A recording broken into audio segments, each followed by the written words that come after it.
इसी साहब के हवाले से मैं ये शेर पेश कर रहा हूं कि जिधर जाते हैं सब जाना उधर अच्छा नहीं लगता। जिधर जाते हैं सब जाना उधर अच्छा नहीं लगता। मुझे पामाल रस्तों का सफर अच्छा नहीं लगता। गलत बातों को सुनना, सुन के हामी भर लेना, बहुत है फायदे इसमें मगर अच्छा नहीं लगता। मेरे बुजुर्गों, मेरे नौजवानों, आज हमारा यहाँ पर जमा होने का एक मकसद है। यहाँ पर सिर्फ हम तालियां बजाने नहीं, यहाँ पर सिर्फ हम शोर करने नहीं, बल्कि आज अगर हम यहाँ इकट्ठा हुए हैं तो आज हम यहाँ से, इस जलसे से, इस मजलिस से कुछ लेकर के जाएंगे इंशाअल्लाह ताला। मैं आपको बताना चाहूंगा कि 2022 का इलेक्शन तमाम पार्टियां मैदान में हैं। समाजवादी पार्टी, बहुजन समाज, कांग्रेस, बीजेपी और बहुत सारी पार्टियां उत्तर प्रदेश में आ रही है चुनाव लड़ने के लिए। मजलिस इत्तेहादुल मुस्लिमीन 2014 से फरवरी से हम उत्तर प्रदेश में गली गली, शहर शहर, हर कूचे में, हर इलाके में, हर विधानसभा में, हर गांव में मैं खुद जाकर के लोगों के बीच में मजलिस इत्तेहादुल मुस्लिमीन के पैगाम को पहुंचाने का काम कर रहा हूं। उत्तर प्रदेश के अंदर मुसलमानों के ऊपर हो रहे जुल्म, उत्तर प्रदेश के अंदर SC, ST, OBC के ऊपर हो रहे नाइंसाफी के खिलाफ मजलिस इत्तेहादुल मुस्लिमीन मैदान अमल में आई है। अगर उत्तर प्रदेश की नाम नहाज सेकुलर पार्टियों ने इस प्रदेश में, इस सूबे में बसने वाले तमाम वंचित शोषित समाज के जो लोग हैं, अगर उनके साथ इंसाफ किया होता तो उत्तर प्रदेश में खुदा की कसम मजलिस इत्तेहादुल मुस्लिमीन को आने की जरूरत ना होती।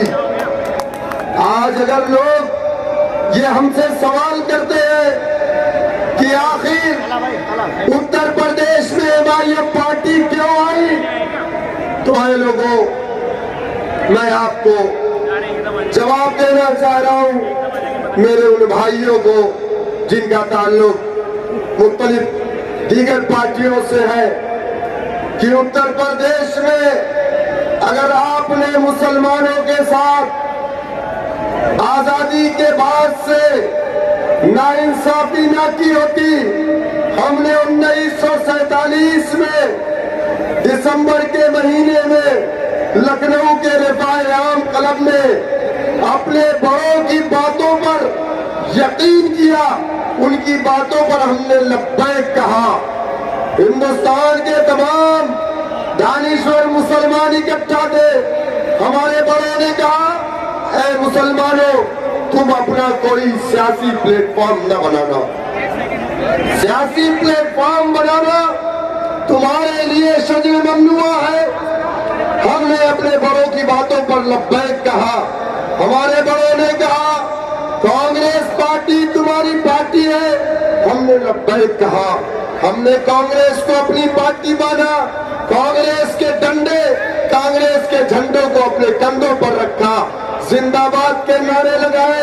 हमने वोट दिया, नोट दिया, सपोर्ट किया। एक बार, दो बार, तीन बार नहीं, बल्कि 60 साल से ज्यादा इक़्तिदार हमने कांग्रेस पार्टी को इस मुल्क का दिया। लेकिन आप मुझे बताइए मेरे नौजवानों, मेरे बुजुर्गों, मैं आपके दरमियान में सवाल छोड़ करके जा रहा हूं, और ये सवाल आप उन नाम नहाद सेकुलर चपरासियों से कहिएगा जो आज नाली का, खड़ंजे का, पड़ंजे का, इंटरलॉकिंग का, तहसील के अंदर, थाने के अंदर दलाली और ठेकेदारी करने की वजह से आज हम पर इल्जाम लगा रहे कि हम बीजेपी की भीची में। इनकी दुकानें बंद हो रही है। इनको मालूम है कि हम अगर इंशाअल्लाह ताला उत्तर प्रदेश में विधानसभा के अंदर अपने 10 एमएलए जिता करके भेजेंगे तो इन तमाम दलालों की दुकान को मजलिस इत्तेहादुल मुस्लिमीन बंद कराएगी। इनसे पूछिएगा, हमारा तो डंडा नहीं था, हमारा तो झंडा नहीं था, हमारे तो कायदीन नहीं।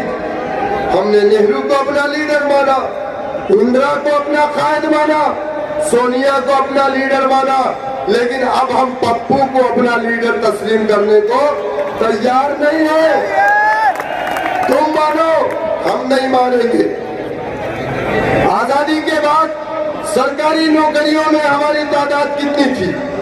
30%। मौजूदा वक्त में हमारी तादाद, बहुत सारे शोबे ऐसे हैं गवर्नमेंट के जहां हम 1% भी नहीं है। उसका जिम्मेदार कौन है?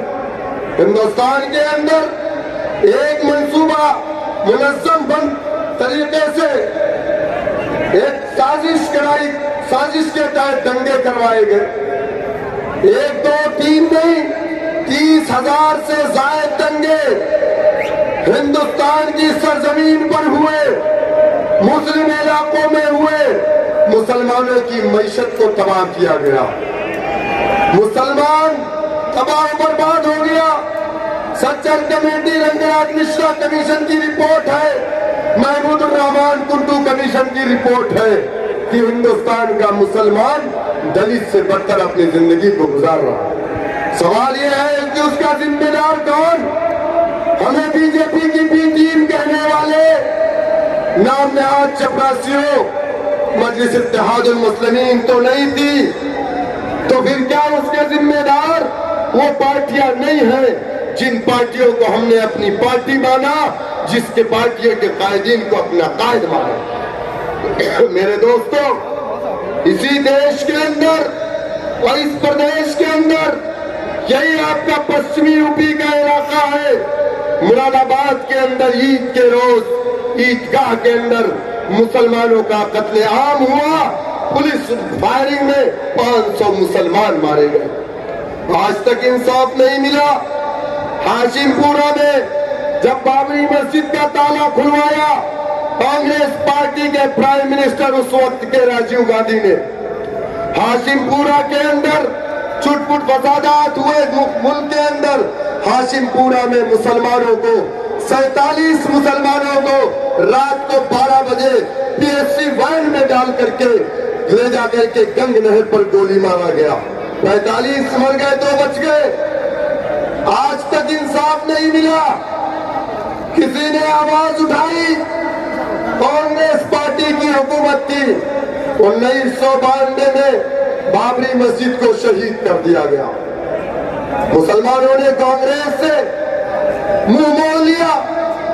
उत्तर प्रदेश इटावा की सरजमीन से एक 4 फीट का नेता, जिसको हमारे बड़ों ने कहा कि ये मौलाना मुलायम सिंह यादव, हमने एक्सेप्ट किया। हमने अपने बड़ों की बातों पर लब्बैक कहा। सेकुलरिज्म के नाम पर एक बार हमने भी भरोसा किया, मुलायम सिंह यादव को अपना नेता माना। 1 बार, 2 बार, 3 बार नहीं। उत्तर प्रदेश में यादव कितना है? 7%। बावजूद उसके 20% मुसलमानों ने अपना लीडर नहीं बनाया, मुलायम सिंह यादव को अपना नेता माना। सेकुलरिज्म के नाम पर मुलायम सिंह के साथ हो गया, वोट दिया, नोट दिया, सपोर्ट किया। 1 बार, 2 बार, 3 बार नहीं, 4 मरतबा उत्तर प्रदेश में समाजवादी की हुकूमत बनी। 3 मरतबा मुलायम सिंह यादव को उत्तर प्रदेश का मुख्यमंत्री अगर किसी ने बनाया है तो वो कलमा ला इलाहा इल्लल्लाह मुहम्मद रसूलुल्लाह पढ़ने वाले ने बनाया। और हद तो तब हो जाती है कि हमने उनके बेटे, उनके लखते जिगर अखिलेश साहब को भी उत्तर प्रदेश का मुख्यमंत्री बनाया। आज समाजवादी पार्टी का यादव 7%। आज मुझे बताइए, सरकारी नौकरियों में उसकी हिस्सेदारी कितनी? उत्तर प्रदेश का कोई एक ऐसा थाना मुझे बता दो आप जिसमें यादव समाज का बेटा नहीं। आप कोई ऐसा सरकारी दफ्तर बता दो जहां पर यादव समाज का बेटा नहीं है। लेकिन अगर उत्तर प्रदेश में कहीं पर नहीं दिखता है कोई, तो वो मुस्लिम समाज नहीं दिखता। थानों के अंदर जो यादव समाज का बेटा है, उसके बदन पर वर्दी है, मुसलमान भी है, लेकिन उसी थाने की हवालात के अंदर बंद रहता। इसी उत्तर प्रदेश में आप क्या समझते हैं कि दलितों के साथ जुल्म नहीं हुआ, अन्याय नहीं हुआ, नाइंसाफी नहीं हुई? जबकि हिंदुस्तान की पार्लियामेंट में हमेशा 130 एमपी दलित होता है। कितना? अगर 130 एमपी मुसलमान हो जाए तो मुसलमान कहेगा हमें क्या जरूरत अपनी पार्टी बनाने की, हमारा एमपी चाहेगा तो सरकार बन जाए, हमारा एमपी चाहेगा तो सरकार गिर जाए। 130 एमपी हिंदुस्तान की पार्लियामेंट में आजादी के बाद से है। आजादी के बाद से बावजूद उसके मान्यवर काशीराम को उत्तर प्रदेश में बहुजन समाज पार्टी का गठन करना पड़ा। उनकी मौजूदगी में भी, उनकी मौजूदगी में 130 एमपी की मौजूदगी में इस देश के दलितों के गले में मटकी डाली गई, इस देश के दलितों के कमर में झाड़ू बांधे गए, इस देश के दलितों को कुएं से पानी नहीं लेने दिया जाता था, इस देश की दलितों की बहन बेटियों की इज्जतों को लूटा जाता था। मान्यवर काशीराम ने पंजाब की सरजमीन से निकल करके जाटो समाज में गए, जो उत्तर प्रदेश में 11% है। और मैं आपको बता दूं, दलितों की जातियां उत्तर प्रदेश में 16 जातियां हैं, लेकिन एक जाति जो जाटो समाज से जिसका ताल्लुक है वो बहुजन समाज पार्टी के साथ है। बाकी की जातियां कहां है आप जानते हैं। वो 11% वो समाज मुत्तहिद हुआ। काशीराम ने जाटो बस्तियों में जाकर के कहा, ऐ मेरे जाटो समाज के लोगों, अगर तुम चाहते हो तुम्हारी बहन बेटियों के साथ जुल्म और अत्याचार बंद हो, तो उसके लिए तुम्हें अपना एक मरकज़े सियासी बनाना पड़ेगा, उसके लिए तुम्हें अपना परचम बनाना पड़ेगा, उसके लिए तुम्हें काशीराम मायावती को अपना नेता बनाना पड़ेगा। जाटों ने उस बात को समझा, जिस जाटों को हम कहते थे कि गोबर से दाना बीन करके खाने वाली कौम है, जिनकी जिंदगी का मुकद्दर बन गया था सुबह उठ करके अपने घरों की गंदगी को नहीं बल्कि दूसरे के घरों की गंदगी को पहले साफ करता।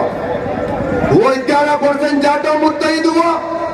एक बार, दो बार, 3 बार नहीं, अपनी कौम की बेटी को 4 मरतबा उत्तर प्रदेश का मुख्यमंत्री बनाया।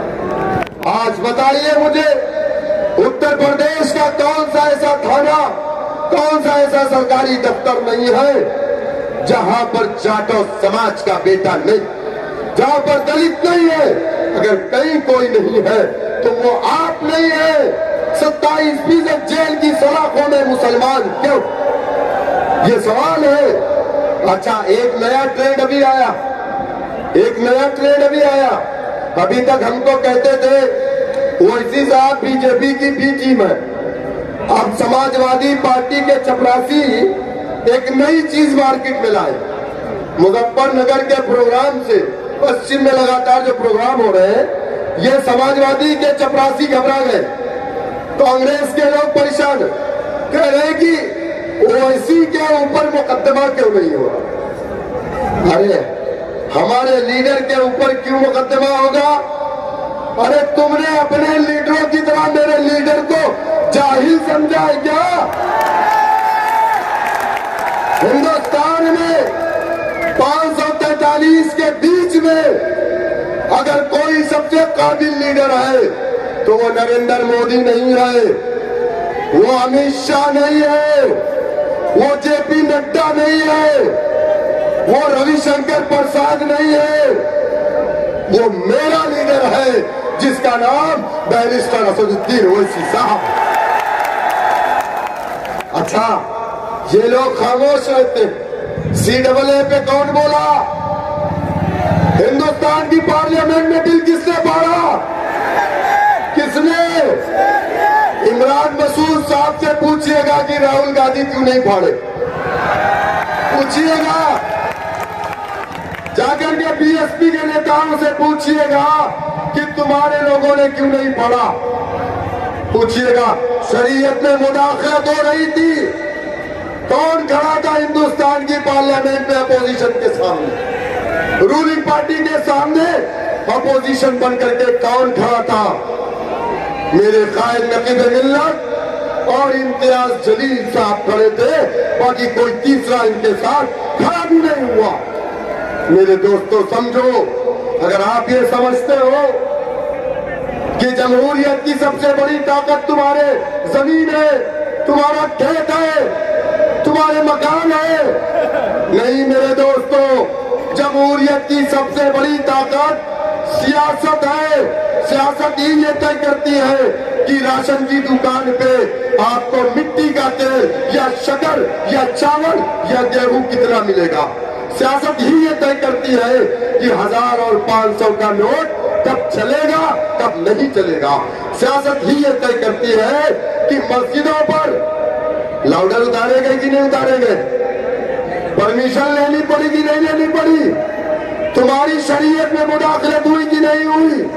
अगर आप अपने मसाजिद, अपने मदारिस, अपने बच्चों और खुद की और इस कौम की अगर हिफाजत चाहते हो तो जमहूरियत में आपको अपना सियासी परचम बनाना पड़ेगा। जब तक आप अपना सियासी परचम नहीं बनाएंगे, बाबा साहब ने कहा था कि सियासत वो चाबी है जिससे सारे दरवाजे को खोला जा सकता है। मैं अपनी बात को खत्म करूंगा, लेकिन मैं आपसे कहूंगा कि आप खामोशी से बैरिस्टर सऊदी ओवैसी साहब को की तकरीर को सुनिएगा। और अब आपके सामने नकीब मिल्लत जनाब बैरिस्टर सऊदी ओवैसी साहब आपको खिताब फरमाएंगे।